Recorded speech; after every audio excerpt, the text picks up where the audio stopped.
maanta waa run dagaalka al-shabaab aan ku jirnaa midnimaan u baahanaa waa run dalkanagii ayaa qayb ka mid ah waa la qaadanayaa la leeyahay midnimaan u baahanaa laakiin waxaan rabaa inaan soo qaato xaaladahan iyo duruufahan ku sugannahay iyo dadaalka noo yaalla weligiisuu jiri jiray madaxweyne cabdirashiid cali sharmaarke allah u naxariisto markuu ra-iisul wasaaraha ahay 1964 halhayskii uu noo sheegay maxay ahayd beriga gacanna waa ku codaynaynaa doorashaa socotay gacanta kalena dalkan ku difaacaynaa waa 60 sano ka hor waxa uu sidaa yiri maanta mawaanay valid ahayn maanta maalinteedii mawaanay joogin inaan gacanna dowlad dhisidii iyo horu socodkii iyo dalkii aan ku habayno gacan kalena aan muxuu argagixisada isaga celina ama ciidina soo hunguriyeynayso oriyaa naga tag aan dhaano oo aan saas xooggeena iyo caqligeena iyo aan ku geyno isugu geyno Soomaaliya maanta maalin ay midnimo xagga ra'yiga ah ay uga baahi badan tahay ma jirto ka madaxweynaha jamhuuriyadda federaalka Soomaaliya ahaan waxaan ballan qaadaa inta suurtagal oo qof bini aadan sameyn kara ama uu xoog iyo juhdi caqli geli karo inaan xoog iyo juhdi caqli geliyo dadka Soomaaliyeed waliba siyaasiyiinta maamulada siyaasadda dadka doorteen oo mas'uulka ah isku ra'yi inay noqdaan oo hal meel ay uga soo wada jeestaan aaraada qaranka ah waliba national agenda local agenda waa lagu sii kala duwanaa dabcadeena kala duwan laakiin national agenda kuma kala duwanaan karno inaan ka midaysnaan waa waxaynana laakiin waxaan rajaynayaa markaan saas leeyahay dadka ay nagala dhaxayso doodaas oo dhan oo haday tahay mas'uuliyiinta iyo madaxda iyo hay'adaha dawlad goboleedyada iyo haday tahay kuwa federaalka intaba assumption ka aniga aan qabo waxay tahay dad mas'uuliyiin ah xilkas ah dalkan inuu hor u socdo raba inay yihiin caamil الناس على قدر عقولهم qof walba ilaahay intii ra'yi uu siiyo uu shaqeynayay ra'yigiisa caqligiisa ka badan ma shaqeyn karo laakiin rabitaanka waxaan qabaa in ay maxaan ku iraahdaa kulligood dad wada rabayeen markaad ra'yi la timaado tir aan meeshan maxay ahayd dastuurkan 12 sano laga soo shaqeynay max plan khubara ka noqotay UNDP ka noqotay xagga ka noqotay intaas oo milyan oo dollar lagu bixiyay intaas laga dhacay maanta aan goosan waxa soo dhan inaan xal noo ahayn dastuurka xoolo iyo caqli Soomaaliyeed lagu dhameystira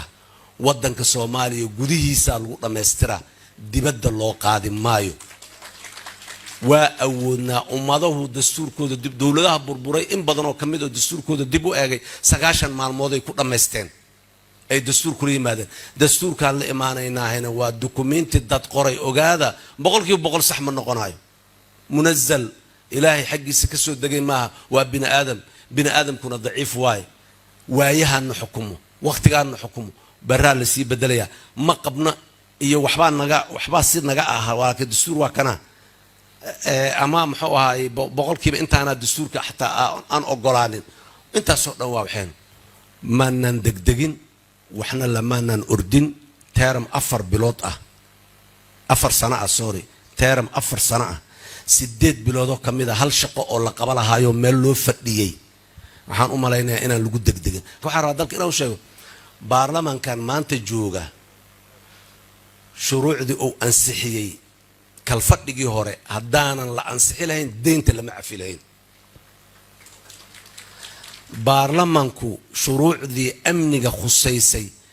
ee uu ansixiyay hadaanu ansixi lahayn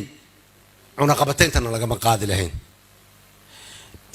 institutions keenu markay shaqeeyaan oo shaqada laga raba ay qabtaan markaasna muxuu ahaay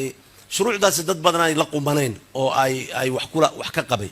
kuwaaba qabay badeenta yaan la cafinin oo dad gaar ah maslaxad ku qabo kuwa qabay hubka yaan la qaadin cunaqabataynta oo kuwa gaar ah hub helayo ma jirto walaalayaal shaqa dawlad Soomaaliyeed ee isxigxiga ay soo qabteen yaa meeshan timiday dastuurkan sidoo kale waxaan rabnaa inuu muxuu ahay meeshaas uu ka baxo taas intaasaan rabaa inaan uga baxo waxaan rabaa inaan soo laabto baryahan warka socday haddana inta laga dhawaajiyay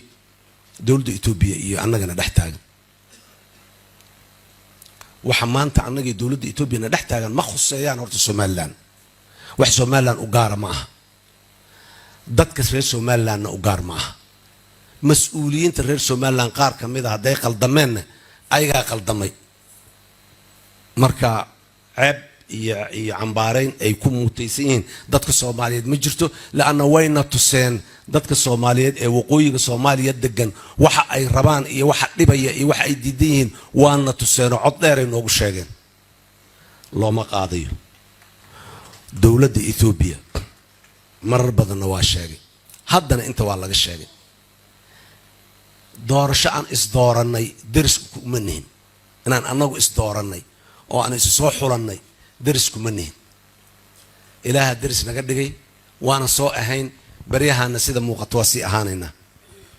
هل أوبشن نوفرن علاقات كاين إنه أسكو في عناده صاحب بإنان أهان مصالح ذا نقد حيسود إنان وذاقنا كوا هدان أن إصلاح مرسلنا لبدنا لنعب فإذا نقول إنان كشقين أوبشن نوفرن كاسوات لكن dhulka Soomaaliyeed aan qaadana si meel aan maro oo badda u gaaro aan u helo markaan badda gaarana intaasan hadana badda leeyahay maya waan diina taas mana dhacayso waqtiga isaga dhuminina ma dhacayso